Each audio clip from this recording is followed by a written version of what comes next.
Welcome back to 3 Delirium. My name is AJ, and today we're going to touch back on something we started in a previous video. So this is my attempt at recycling PLA scraps. So every time I print something on the printer, there's always support material or a line that goes out around the entire project to kind of establish the limits and parameters of the entire print. And all of these are little teeny tiny bits of scrap that I could either throw away or do my best to recycle them myself. So I have attempted in the past to take all of a container's worth of these scraps and melt them down in this cookie sheet right here. I'll put a link to the previous video in the card as well. But it wasn't quite enough, and you can kind of see it's not really flat. I was attempting to make some sort of hobby cutting board, and I haven't quite gotten there yet. But I think we have noticed that there's a few limitations of what I was doing here, and so with equally if not more scraps than last time, I figured it'd be time for part 2 to check back in and see what we can fix. So why don't you stick around with me and we will see if this works.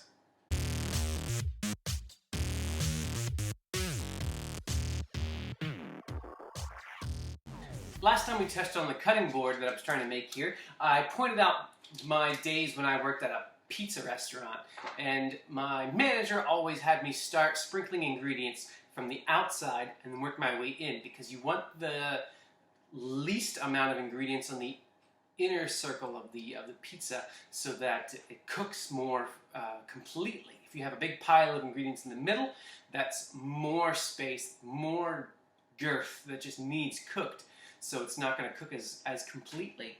And I think that's exactly what we have here. I had too much piled up in the middle, and it didn't kind of melt appropriately on the whole entire project. So what I want to try to do here, number one, I want to try to get as much as I can on the outside edge to when I keep trying this time.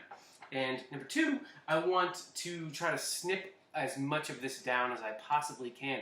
I pointed out last time that before, for example, in other YouTube videos that I was looking at from other creators, they have recycled their own plastic using the smallest bits possible. And they even make machines specially designed to just shred PLA scraps. I don't have one of those, but I do have a trusty pair of scissors, so hopefully I'll snip down what I can as well. And number three, it does stick really well to the cookie sheet. You can see there's a bit here, but at the end, when I was finishing last time, I cranked up the temperature from 230, which is the nozzle temperature on printing projects with PLA. I know it liquefies at that temperature, but I wanted to make sure it was as liquid as possible, so I cranked the temperature up to 250 because that is the emergency clearing the clog temperature that manual says that PLA would definitely completely liquefy. So I wanted to make it as liquid as possible, but by doing that, I think I also scorched my baking paper that I put the whole thing on. So it is very much attached to the baking paper, and what's left for the purposes of pulling up out of the whole entire sheet, cookie sheet, has been scorched as well. So these sections here you saw last time would have been very brittle. So I might not do a very good job of pulling it out next time once I finish melting everything. So I am going to need to cut some more baking paper. So I want to make sure that I have plenty of scraps around the edge. I want to use smaller scraps to get a more complete melt, and I'm going to need some more baking paper. Now, last time I definitely cut exactly the shape of this inner edge of the cookie sheet and then little tabs on the side. I think that worked really well. So let's go with that again. Now, I'm not going to be able to get it off of the bottom here in any kind of practical manner. So I'm just going to have to set this whole thing down on top of the new baking paper. And that's what we'll do to start with. After careful consideration for about 30 seconds, I've determined that I shouldn't necessarily cut out the baking paper here just to make sure that if any runoff happens or it does fill up a little bit more, because now I will have just higher quantity of melted plastic in here. So if it starts to lift up away from the edge of where I cut, I'm going to have more that gets stuck in the cookie sheet. So I might as well just have plenty of baking paper to make sure it doesn't stick. Now, I have been worried in the back of my head that A, this not very good quality cookie sheet from the get-go might have worked whenever I put my temperature up so high, which might cause the warping of the entire thing. That's very possible. So that might not be something that is ever going to be fixable. And two, my oven might not be level. So after doing all this, it might still not necessarily work. But we have what we thought might have been the problem last time, which is more scraps to put in it. So why not give it a shot? Just as a quick refresher, if this is the first of my videos you've watched, we are working with PLA plastic, or polylactic acid, which according to Wikipedia is a bioplastic that is used in the kind of applications where biodegradable material is needed for the products, like biodegradable cups or mulch, or in, from what I've observed, the easiest plastic to work with this kind of 3D printing. All right, let's see how this melts down.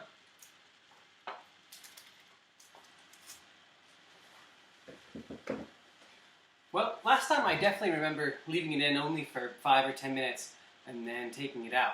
But it has occurred to me this time that as I put a new layer of scraps on, I'm going to be heating the whole thing up for just the same amount of time. So there's no reason to make sure that everything completely melts down first, because I'm going to be constantly putting this thing in the oven and taking the whole thing back out. So I just until the volume that's on here melts down, that's all it really needs. So that was in for about 3 minutes, and I took it right back out.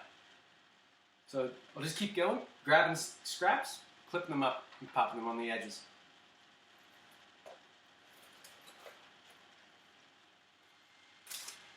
Now, before I throw this in the oven one more time, I'm not sure if you can see in the camera, but the long edges have really started to curl up. Now, I'm not 100% sure why that's happening, so I'm going to try once again to leave a nice big space in the middle and try to melt this back down. Now, I think I will go for the full 10 minutes this time, just to hopefully see that whole flex kind of go away. But, well, fingers are crossed. Fingers are definitely crossed. All right, that plan worked a little bit. Yeah, it does seem like it might have kind of fallen back down into the form that I'm trying to use.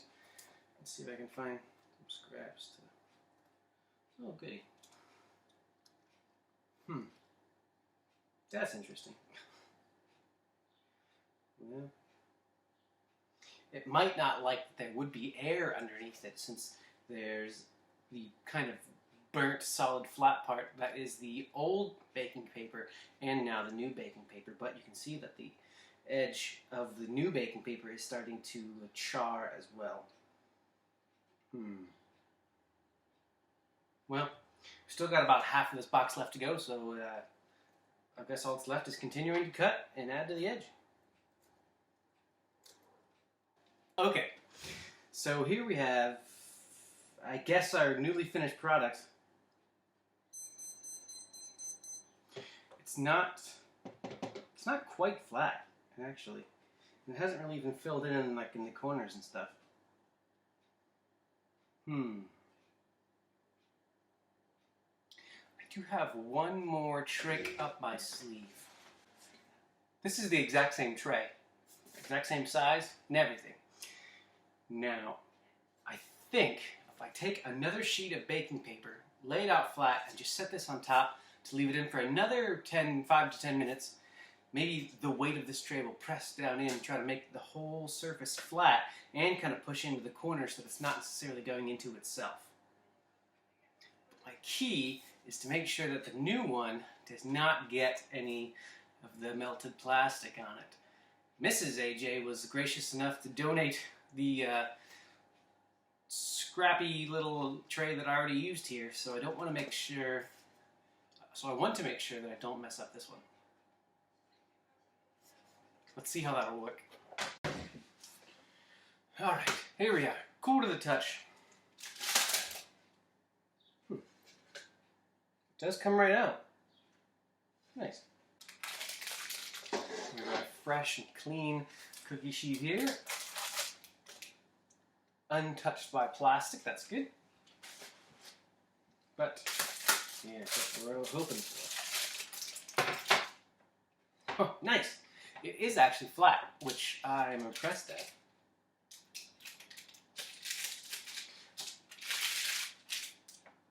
I almost wish I had some sort of like wood planer or something like that to run this through, to just kind of like all in one motion shave off all the rough edges and such. But we are starting to get a bit of a creep up the sides, so I have a little bit of an edge. I wonder.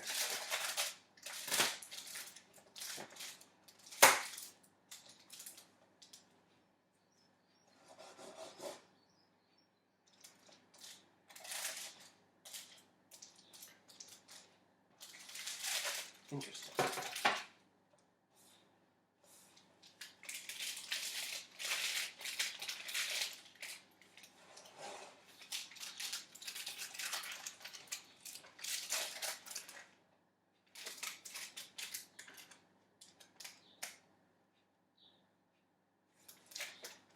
Well, I think it has finally worked, but I need to find some sandpaper or something to shave off these sharp edges that will have formed on the edge here. So I have plenty of thickness in the middle and in the immediate edge, but in the physical rim of the entire project, there is has been some plastic squished up and out, therefore making a very thin but sharp edge. Now, I have read before that if you attempt to use like a sandpaper directly on PLA plastic, which I'm using here, it can friction can heat up the whole thing and cause it to gum and not wear away properly. So I know that if you add some water, dip this in water, or use a different method, it would kind of do the job I'm looking for. So I'm going to go through my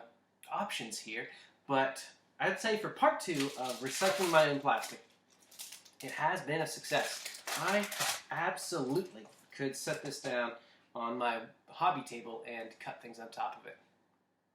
But perfect. This was a great hallucination from the start of my project. But thanks for joining me here at 3 Delirium, where we can all hallucinate about the possibilities of 3D printing. I'll see you next week. I'll catch you later.